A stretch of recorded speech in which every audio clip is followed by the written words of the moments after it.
Good morning to you all kids. We all were going through the chapter जिसमें से हम लोगों ने ये दो टॉपिक्स लीव कर दिए थे. That was left due to the exams and was postponed. But now we have to go through these two topics of the chapter which is related with our history and the freedom struggle, जिसमें था the partition of Bengal. Bengal बहुत ही important province रहा शुरू से, बहुत ही बड़ा state था. It was really ruled by so many ones, बहुत ज़्यादा enriched था, prosperous था, इसीलिए इस पे बहुत ज़्यादा नज़र शुरू से सभी की रही.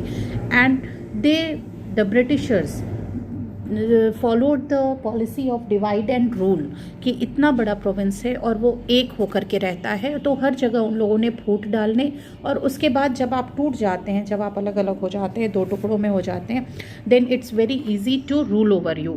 सो they followed the same policy and they divided Bengal into two provinces. Okay, उन लोगों ने बंगाल का पार्टीशन कर दिया दो हिस्सों में, एक जहाँ हिंदू डोमिनेटेड ज़्यादा लोग थे और दूसरी तरफ मुस्लिम्स डोमिनेटेड ज़्यादा लोग थे, और इस तरह से उनको बांट करके और फिर उनमें भेदभाव करना और उनके ऊपर रूल करने की कोशिश इन लोगों ने की. लेकिन ये जो था उसके पीछे रीज़न उन लोगों ने ये दिया कि हम लोगों ने इसे इसलिए डिवाइड किया है ताकि इसके ऊपर रूल करना आसान हो सके. इतने बड़े एरिया पे एक साथ रूल करना और इसे चलाना, एडमिनिस्टर करना इतना आसान नहीं है, इसलिए इसका हम लोगों ने पार्टीशन कर दिया. That was the reason given by Lord Curzon the viceroy, who was the person who was the man behind all these things, और जिनका आइडिया था इसे डिवाइड करने का और रूल करने का. लेकिन थाउजेंड्स ऑफ पीपल, जितने लोग वहाँ थे, जो इनहेबिटेंट्स थे, जो वहाँ के लोग थे, उन लोगों ने इसके अगेंस्ट में प्रोटेस्ट किया and they just said that they don't want the partition and they want to live united. और इतना ज़्यादा मैसिव प्रोटेस्ट होने के बाद 1911 में दोबारा से बंगाल को एक कर दिया गया था. ओके, और रीयूनाइट कर दिया गया था. So it was divided in 1905 and then was reunited in 1911. लेकिन जो प्रॉब्लम ये लोग चाहते थे कि क्रिएट हो दोनों कम्युनिटीज़ के बीच, वो हिंदू और मुस्लिम्स के बीच में, वो ऑलरेडी वहाँ पे फूट पड़ चुकी थी. हिंदू और मुस्लिम्स के मन में एक तरह का मतभेद पैदा हो चुका था and that led to the formation of the Muslim League. और उसके बाद मुस्लिम लीग की स्थापना हुई 1906 में अंडर द लीडरशिप ऑफ नवाब सलीमुल्लाह खान इन ढाका. ठीक है, और आगा खां ने बाद में इसे ज्वाइन किया, फिर मोहम्मद अली जिन्ना, जिनका नाम आप लोगों ने सुना ही होगा. इन सभी लोगों ने फिर धीरे धीरे मुस्लिम लीग को ज्वाइन करना शुरू किया. So although the Bengal was reunited, उसे फिर से रीयूनाइट कर दिया गया लोगों के इतने मैसिव प्रोटेस्ट के बाद. लेकिन जो मन में भेद पड़ चुका था वो दोबारा से पूरी तरह हील नहीं हो पाया और that resulted in the formation of the Muslim league, जो कि मुस्लिम्स के मुस्लिम फॉलोवर्स जितने थे उन लोगों को लीड करने के लिए एक नई लीडरशिप वहाँ पे क्रिएट हुई. Okay, then the next topic which was left was the Swadeshi movement. Swadeshi यानी अपने देश का.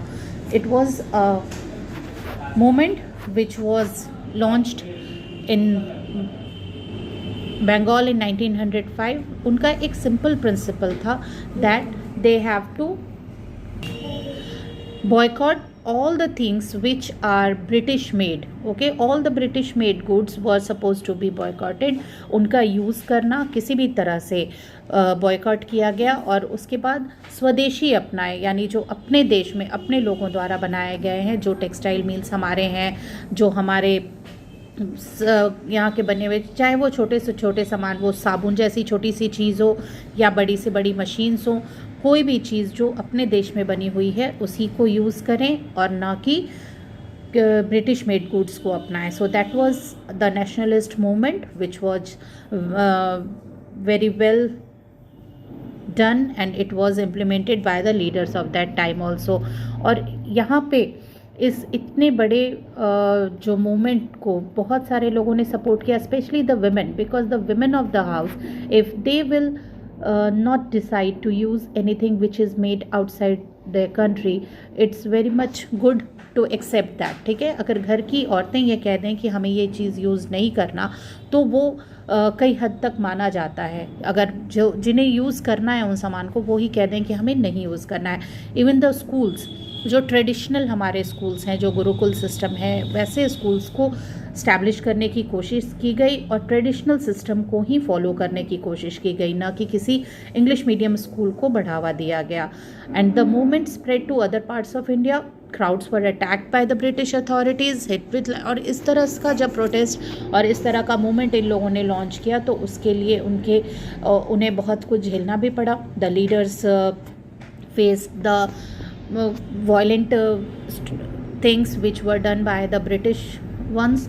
उन लोगों को पे लाठीचार्ज किया गया, उन्हें अरेस्ट किया गया, जेल में भेजा गया, ये सब कुछ उन पे अपनाया गया ताकि वो इस मूवमेंट को छोड़ दें, लेकिन कोई भी अपनी जगह से हटने को तैयार नहीं था। They all were very much ready to boycott each and everything which are British made और which are not made in their country. Okay, so finally British agreed to bring in some reforms. कुछ चीज़ों को सुधारने के लिए Britishers फिर धीरे धीरे तैयार होने लगे, क्योंकि पूरे देश में मैसिव प्रोटेस्ट होना शुरू हो गया था हर एक चीज़ के अगेंस्ट। तो कितनी ज़्यादा लाठीचार्ज करते और कितने लोगों को जेल में डाला जाता या मारा जाता। So they agreed to do the reforms और उसके तुरंत बाद फर्स्ट वर्ल्ड वॉर शुरू हो गया in 1914।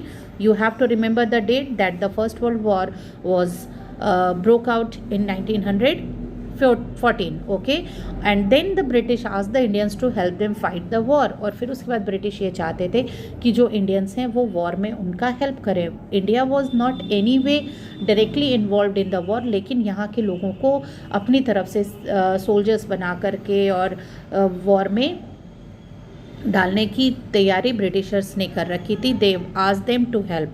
The Indians helped thinking that the British would make changes after the war ended in 1918। और इंडियंस को ये लग रहा था कि अगर हम ब्रिटिशर्स की हेल्प करते हैं इस वॉर में तो after the war they will help us in return, और वो हमारे साथ कुछ चेंजेस करने को तैयार होंगे, हमारी आज़ादी के लिए तैयार हो जाएंगे। लेकिन ऐसा कुछ भी नहीं हुआ। उसके बाद और भी ज़्यादा स्ट्रिक्ट लॉज पास किए गए। जब 1918 में वॉर ख़त्म हो गया उसके बाद और भी ज़्यादा स्ट्रिक्ट लॉज पास किए गए ब्रिटिशर्स के द्वारा। That was the Rowlatt Act and that tried to strengthen their control over India. Okay, और इस एक्ट से और भी ज़्यादा उन लोगों ने अपने कंट्रोल को स्ट्रिक्ट करने की कोशिश की और भी ज़्यादा पाबंदियाँ लगाने की कोशिश की। हालांकि इंडियंस ने इसलिए उन्हें हेल्प किया कि वो और भी ज़्यादा उन्हें फ्रीडम में हेल्प करेंगे, उन्हें इस क्योंकि वो उन्हें वॉर में हेल्प कर रहे हैं तो they will be ready enough to provide them with the freedom what they want. लेकिन ऐसा हुआ नहीं and they came up with the strict laws like the Rowlatt Acts. And ये एक्ट और बाकी के और भी जो मूवमेंट्स हैं ये सब आप ज़रूर पढ़ पाएंगे इन द कमिंग डेज, आपके कमिंग चैप्टर्स में और आपके नेक्स्ट क्लासेस में। You will come to know about history and the leaders of great Indian movement in more detail. Okay, thank you.